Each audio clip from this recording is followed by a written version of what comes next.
powered by Beacon Light Publication.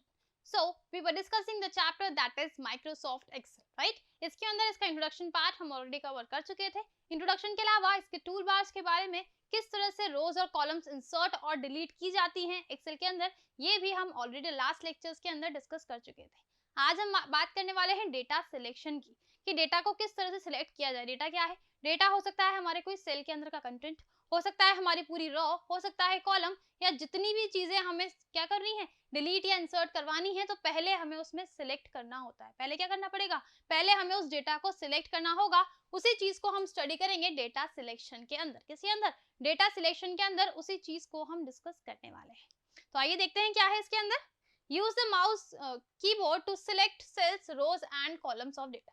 हम चाहें तो माउस भी यूज कर सकते हैं डेटा को सिलेक्ट करने के लिए, और इफ हम चाहें तो कीबोर्ड से भी डेटा को सिलेक्ट किया जा सकता है. अच्छा, डेटा क्या है? डेटा हो सकता है हमारा कोई भी हाईलाइटेड सेल, हो सकता है कोई रो हो सकता है कॉलम्स हो. इनमें से किसी का भी डेटा जो भी इनके अंदर लिखा हुआ है, जो भी इनके अंदर प्रेजेंट है, उन सबको सिलेक्ट किया जा सकता है by the help of mouse और बाय द कीबोर्ड.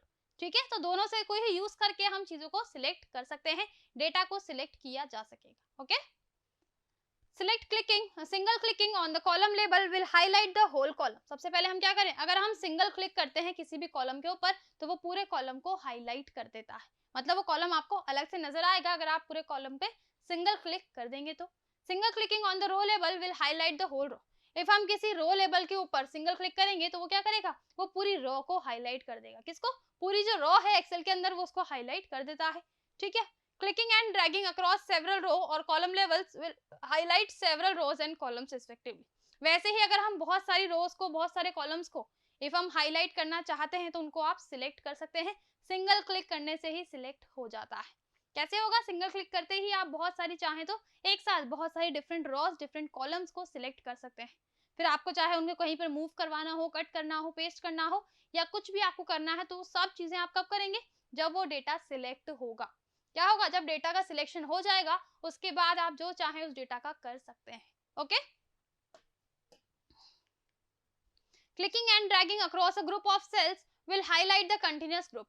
अगर हमें कुछ ग्रुप ऑफ सेल्स ही चाहिए, क्या चाहिए? कुछ ग्रुप ऑफ सेल्स को ही अगर हम लेना चाहते हैं, तो उनको भी हम क्लिक करके ड्रैग कर देंगे, तो भी वो जो डेटा है उसका सिलेक्ट हो जाएगा. किसका? जो सेल्स हैं, बहुत सारे मल्टीपल सेल्स का जो डेटा है वो हाईलाइट हो जाएगा. Okay, single clicking on one cell pressing the F8 key. सबसे पहले हमने क्या किया है?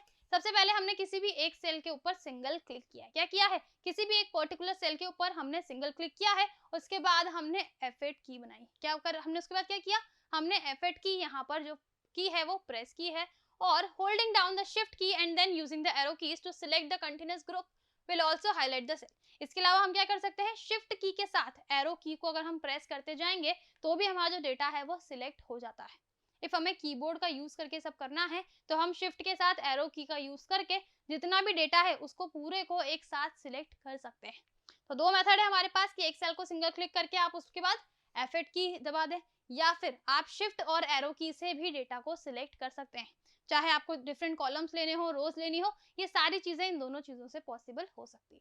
Clear? Next is with the F8 key you must press F8 key once again और press the escape key once to escape from the highlight. जैसे ही अगर आपको हाईलाइटिंग आपने कर तो दी, अब वो आपको शो हो रहा है, लेकिन उस हाईलाइटिंग को हटाने के लिए आपको क्या करना होगा? आप एस्केप की दबाएं, या तो आप क्या करें, या तो आप एस्केप की प्रेस करें, या फिर आप उस F8 की को ही वापस दबा दें. ठीक है, तो एक बार F8 की दबाने से डेटा सिलेक्ट हो जाएगा, और दोबारा अगर आप दबाओगे तो वो डेटा जो सिलेक्ट हुआ है वो हट जाएगा, वो हाईलाइटिंग वहां पर हट सकती है.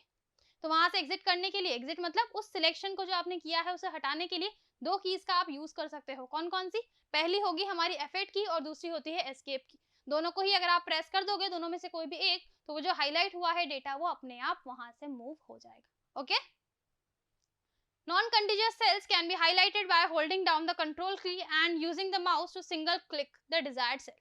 अच्छा, हम क्या कर सकते हैं? जैसे नॉन कंटिन्यूअस सेल्स हैं, मतलब कुछ ऐसे सेल्स हैं जो काफी दूर दूर है जिनको हमें सिलेक्ट करना है, तो यहाँ पर हम शिफ्ट की को यूज नहीं कर सकते.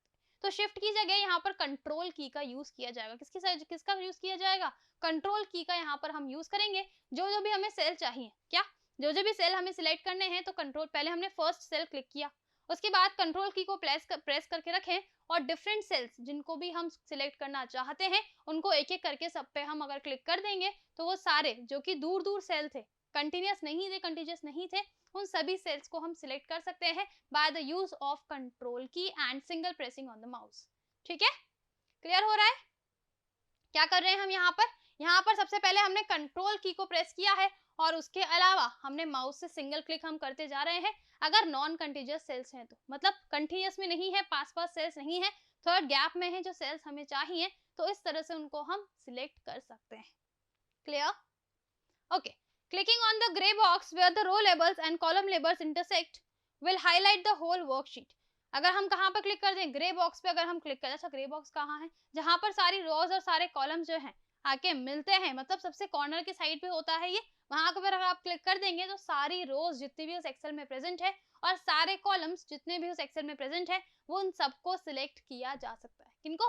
उन सभी रोज को, उन सभी कॉलम्स को, कैन से पूरी एक्सेल शीट को वहां पर जो है सिलेक्ट किया जा सकता है इफ उस ग्रे बॉक्स के अंदर आप क्लिक कर देते हैं तो। क्या ये क्लियर हुआ आपको? समझ आया? बहुत सारी डिफरेंट चीजें हैं, डिफरेंट चीजों को सिलेक्ट करने हो तो किस तरह से डेटा को सिलेक्ट किया जाए कॉलम्स के अंदर और रोज के अंदर, वो सारी चीजें हमने यहाँ पर कवर की है। क्लियर हुआ कुछ? Okay, some other shortcuts for selecting cells include, तो यहाँ पर कुछ और शॉर्टकट्स हैं जो हम यूज कर सकते हैं जब भी हमें कभी सेल को सिलेक्ट करना हो, तो ये सारे शॉर्टकट्स का यूज किया जा सकता है। अच्छा, कौन कौन से हैं? पहली चीज, अगर हमें पूरे कॉलम को हाईलाइट करना है, क्या इफ हमें पूरे कॉलम को हाईलाइट करना है तो कंट्रोल के साथ हम स्पेस बार दबा सकते हैं। क्या प्रेस कर सकते हैं? कंट्रोल के साथ इफ हम स्पेस बार दबाएंगे तो जो पूरा कॉलम है वो हाईलाइट हो जाएगा। अच्छा, कॉलम नहीं करना अब हमें हाईलाइट करनी है हमारी पूरी रो। क्या करना है? पूरी रो को हमें हाईलाइट करना है, तो इस केस के अंदर शिफ्ट के साथ स्पेस बार हम प्रेस कर सकते हैं। क्या प्रेस करेंगे? शिफ्ट के साथ स्पेस बार यहाँ पर हम प्रेस कर देंगे। ओके, अच्छा, इसके अलावा अगर हमें पूरी वर्कशीट को हाईलाइट करना है तो हम क्या कर सकते हैं?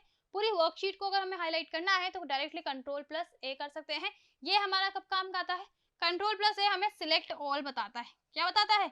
इसका मतलब होता है सिलेक्ट ऑल, कि हमने जो भी उसमें प्रेजेंट है पूरा डेटा को सिलेक्ट किया हुआ है। इसके लिए हम कंट्रोल ए का प्रेस करते हैं। किसको यूज करते हैं? कंट्रोल ए को हम यूज करेंगे। क्लियर हुआ? तो इस कॉलम हाईलाइट करना है तो control plus space bar, if हमें कोई भी रो हाईलाइट करनी है तो शिफ्ट प्लस स्पेस बार, और इफ पूरी वर्कशीट हमें हाईलाइट करनी है तो कंट्रोल प्लस ए का हम यूज ले सकते हैं। किसका? कंट्रोल प्लस ए का यहाँ पर यूज लिया जा सकता है। क्लियर हुआ? ये शॉर्टकट समझ आए? ये आपको तभी याद रहेंगे जब आप इसको यूज में लेंगे, जब आप इसका यूज करेंगे कि किस तरह से काम आ रहे हैं, तब जाके आपको समझ आएंगे इनके uses. Okay, the next is cut, copy and paste. ये तो बहुत नॉर्मल चीजें हैं। क्या है? किसी भी चीज को कॉपी करना है, किसी भी चीज को पेस्ट करना है या कट करना है, तो हर चीज के लिए हमें पहले डेटा सिलेक्शन आना चाहिए। जैसे आपको जो भी आपको कॉपी करना है सपोज, तो उस डेटा को आपको कॉपी करना होगा। कॉपी करने से पहले आपको उसको सिलेक्ट करना पड़ेगा। सिलेक्ट करके आप जैसे ही कॉपी पे प्रेस करेंगे, कहीं और जाके आप उसको पेस्ट कर सकते हैं। क्या कर सकते हैं? कहीं और जाके उसको पेस्ट किया जा सकता है। Clear? So the cut, copy and paste editing tools are available in Microsoft Excel. तो माइक्रोसॉफ्ट एक्सेल के अंदर भी कट, कॉपी और पेस्ट तीनों के ही जो टूल्स हैं वो अवेलेबल होते हैं। Cut, copy and paste by using the drag and drop method. कौन सा मेथड यूज कर रहे हैं हम यहाँ पर? ड्रैग एंड ड्रॉप मेथड का यूज कर रहे हैं। तो वो कैसे होगा वो पहले हम देख लेते हैं।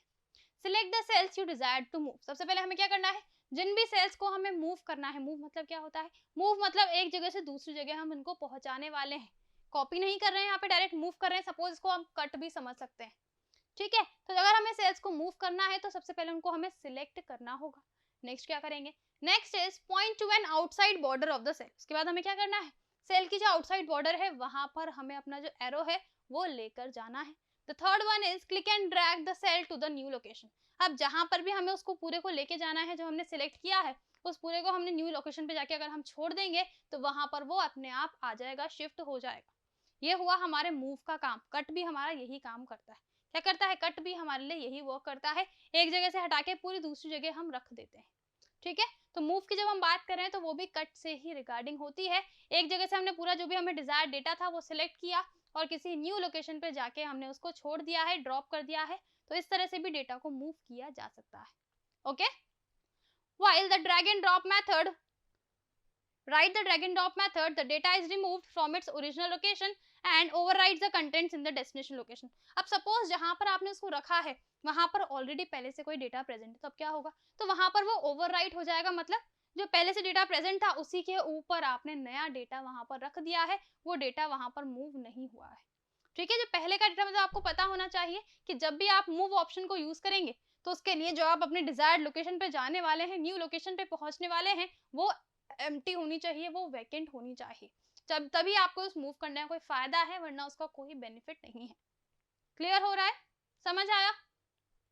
तो बहुत सारे मेथड्स हैं जिससे आप क्या कर सकते हैं, कट, कॉपी और पेस्ट कर सकते हैं, किसके अंदर, कीबोर्ड का यूज करके भी और माउस का यूज करके भी एमएस एक्सेल के अंदर। क्लियर हुआ, समझ आया? ओके, तो आज के लेक्चर में बस हम इतनी ही बात करेंगे। इसके नेक्स्ट लेक्चर में हम रेंज को डिस्कस करने वाले हैं कि किस तरह से एक पर्टिकुलर रेंज को सिलेक्ट किया जाए, उसको हम डिस्कस करेंगे इन the next class. I hope आज हमने जो डिस्कस किया है वो आपको क्लियर हुआ होगा। तो see you in the next lecture, thank you.